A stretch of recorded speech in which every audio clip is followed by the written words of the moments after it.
Hey you guys, it's me Laura. I'm a homeschooling mom of 3 kids ages 3, 8, and 11, and today I am going to share with you what is on our general history bookshelf in our library. Charles W. Eliot once said, "Books are the quietest and most constant of friends. They are the most accessible and wisest of counselors, and the most patient of teachers." Books have always been a powerful part of my life. Through the stories contained in their pages, I have unlocked new ideas, learned of different cultures, explored the meaning of life, and been inspired by those who have walked before me. Pull up a comfy chair and grab your favorite drink. I'd love to take you on a tour of my bookshelves, and who knows, maybe we'll pull out a book that opens up a world of possibilities for you.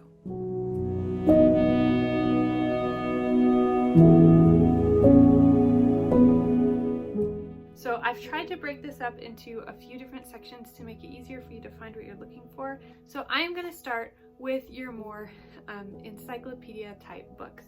So when we look at history, these are books that are just kind of general overviews, very informational, nonfiction history books that are staples on my shelf. So this is the first one. It is the Usborne Encyclopedia of World History. You can see it is well loved. This is for sure a book that is referenced probably more than just about any others in our homeschool. I have one little boy who loves history and he devours this book. You can see he's got it all marked up. These are his favorite spots. This starts with the prehistoric world, with prehistory. It goes to ancient world, medieval world, the last 500 years. So it starts with prehistory and it talks about where life came from. This is from an evolutionary perspective in the Big Bang. And it talks about life forming, and it talks about dinosaurs and all sorts of things like that.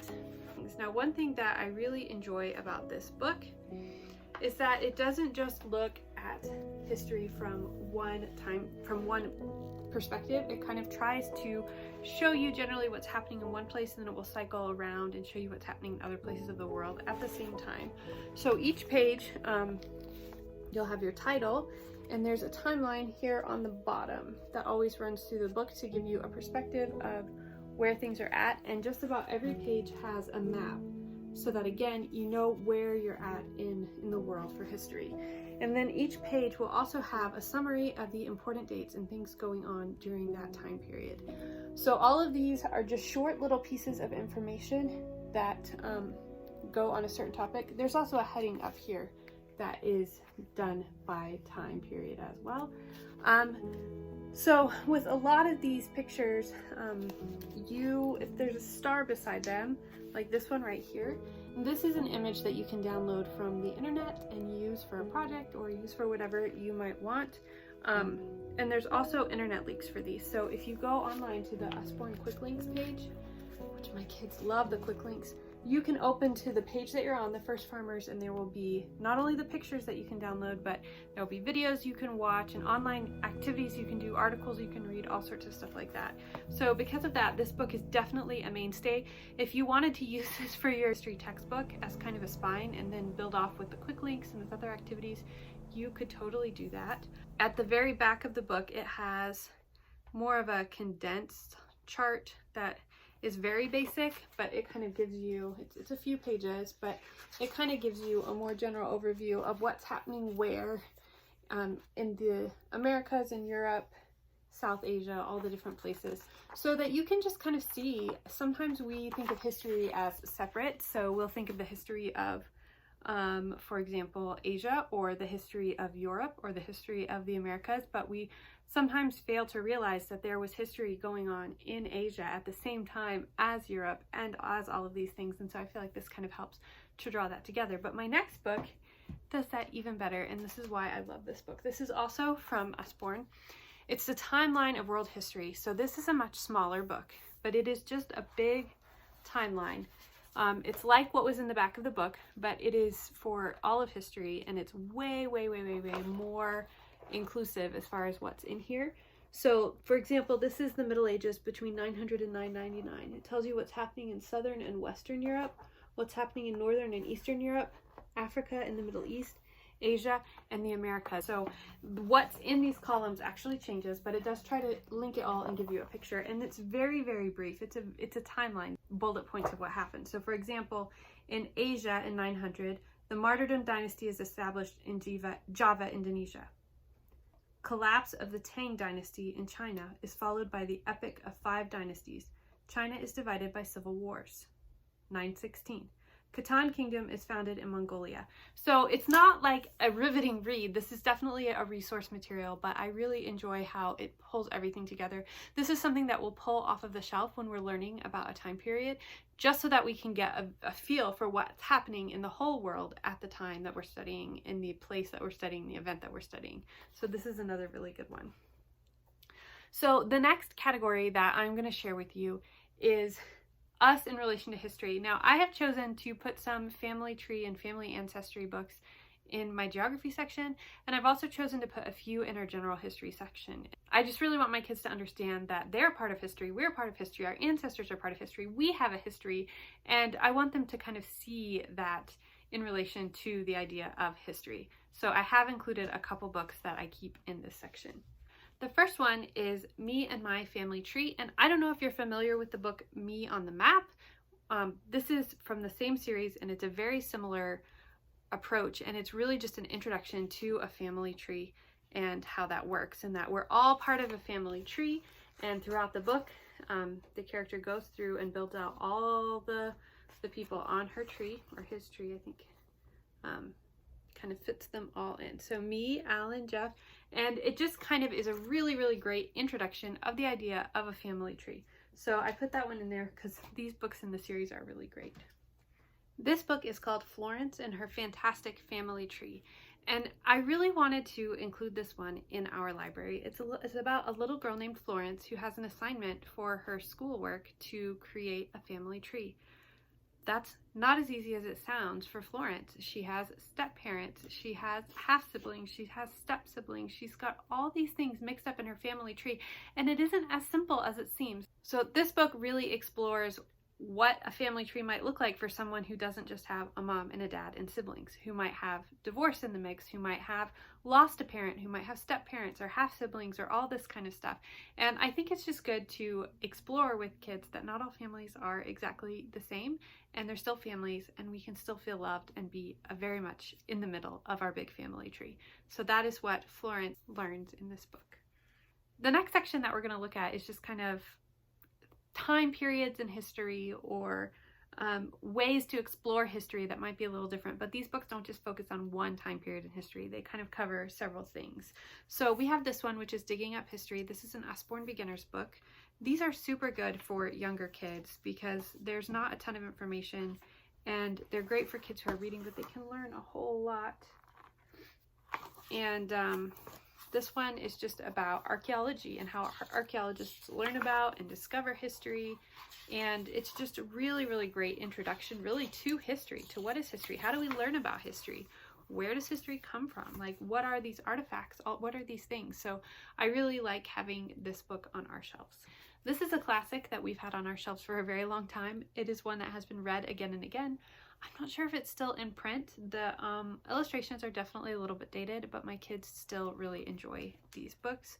So this has 3 books in one, and it looks at history through clothes and fashion, homes and houses, food and eating, and travel and transport. So rather than breaking things up into a time period, they look at how these things have changed over time.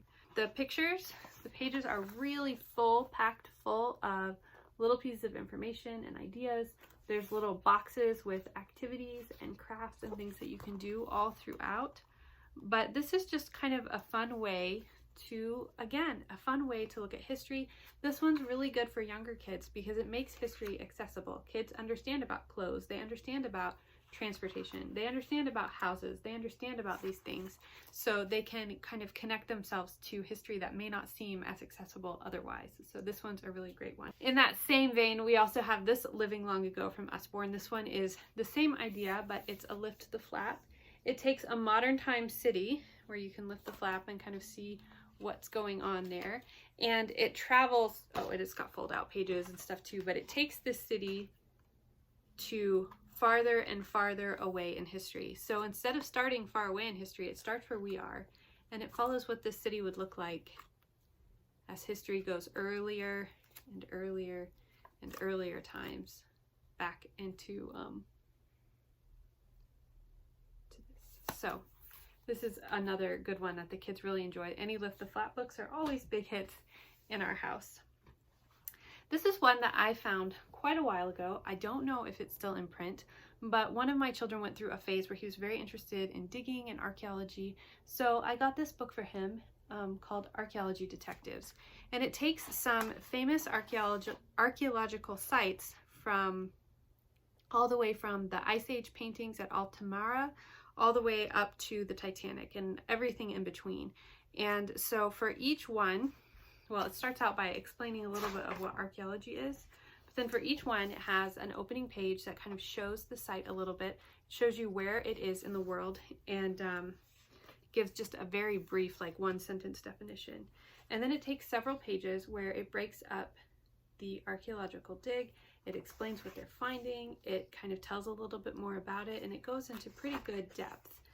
Talks about people involved and all kinds of things. So this is kind of another fun way to explore history. This has 15 different dig sites, so depending on how involved you'd want to be, you could definitely use this book as a spine, and you could do a year-long study, or you could spend a week at each place. You could spend a day at each place and finish it in just a few weeks. This would be a great source for getting a broad overview of history from the perspective of archaeologists and how they uncover and discover history.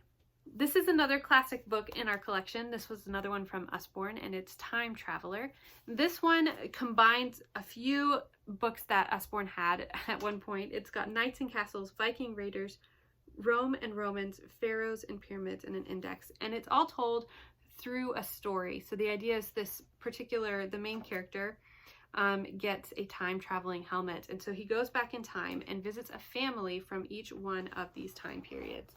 So you can see there's a journey to a castle, and so it tells a little story that goes all throughout. That is a continuing story for that one location, and it explains all the different parts of life related to that time period. It's not super long. It is one that you could do in a couple sessions if you wanted, or if you have children with long attention spans, you could read each journey all at once. That might be a little bit much though, because it does go in so much detail and it's got so much there. So this is one that my kids have also really enjoyed. This is one that they request for us to read at bedtime a lot. And one thing to be aware of, because I know that this is important to many people, the drawings in this book, they tried to make them fairly accurate. So that means when you go to Egypt, some of the women are not wearing many clothes. So I just know that for some parents that's really, this page in particular is like a no-go for this book. So I wanted to let you know it's not something that we're terribly concerned with, because that's how people would dress. So we'll talk about that. But this is another one that we really enjoy in our homeschool. So this last section of books these are stories really about people. You'll see a theme kind of running throughout here, because this is just what my kids are interested in. But these are stories that don't necessarily fit in a particular time period, so I've included them in general history. This one is Usborne True Stories of Heroes, and this is really just some great stories of people that are good to know throughout history. Talks about Chernobyl, helicopter heroes, animal heroes, Stauffenberg's Secret Germany, Cosmonaut Number 1, and Blackbeard meets his match, and just all sorts of people from history that might be interesting. And this one is it's not really an easy read, but it's not super hard either. So maybe middle school age for this one. This is there's lots of Usborne books in our history section, if you haven't noticed. But this one is Spying, and this is my kids. We read this book so many times, but it just literally talks about spying throughout history. So it's got all these things where it talks about different ways that people spy, some of the technology they use, and then all throughout it has these graphic novel type stories of real spy situations and what happened. And it's just really kind of fun. it's got, talks about secret messages and all kinds of things. So this is one way that is really a great way to explore history with your kids. If you find something that they're interested in, like, I mean, it could be anything. It could be inventions, it could be spying, it could be horses, it could be, you name it. You can really explore history through that lens and kind of look at all of the things that surround it. So for example, if you're talking about spying, well, what are the events that are surrounding the need for spies? Is it a war? What was that war about? What was going on in the world? Just, it kind of, was it just the governments like fighting, like infighting? What were they fighting about? Why did one government not like another government, or whatever was going on? So this is just a really interesting way to do that. So we had done that through spying. This is a resource that you will see pop up in a few different categories. This is actually a magazine. It's called Honest History. You can get a subscription to it. Fantastic. It is a little bit old for the child that I intended it for, but I'm definitely keeping these on the shelf. They're good quality. They're like better quality than some of my picture books, so that's kind of what they're like. So definitely ones that you can keep around on your shelf. And this one talks about spies all through history. So it talks about ancient spies. It's got spies from all around the world, and there's usually some main story or two, and then a bunch of just, I mean, it's like a magazine, a bunch of just different articles, a bunch of different ways to look at spying, a bunch of different spies you would learn about. And I think they generally have quite a bit of stuff on their website too to kind of go along with each issue. So this could definitely be a mini unit study in your homeschool, or just something that one of your homeschoolers might enjoy looking at and engaging with. The last one that I have for you today is from this magnified series. Now, I don't know where the magnifying glass is for this one, but this is really a seek and find book all about pirates. And of course, pirates are not just from one particular time period. We still have pirates now, and we've had pirates for a very, very long time. So that's why this is in general history. This is a book where, let's see, this does cover a lot of history too. So this is a book where you have pictures that are pretty engaging, and they have lots and lots of little images on them. So there's a lot of information, a lot to learn, but what you're doing is you're using the magnifying glass to try to find these little pictures, and they have information. Now, some of these are a little bit gory. I am going to tell you that. So if you don't like gory, I say don't get these. But if gory is something that is interesting for your kids, for example, this one here is, you're finding someone who's doing surgery, and it's someone with a white apron, and he has some blood on his apron. And it says, unless pirates had been able to kidnap an experienced surgeon, the carpenter also had to operate on injured crewmates. He would have used his woodworking tools with no anesthetic for the patient. Yikes. Yeah, so there's lots of interesting facts and things in this book. So that is what I have for you for my general history section. Those are the books that are there. Some of the sections that we'll be exploring will have a lot more books. Some of them will have fewer books.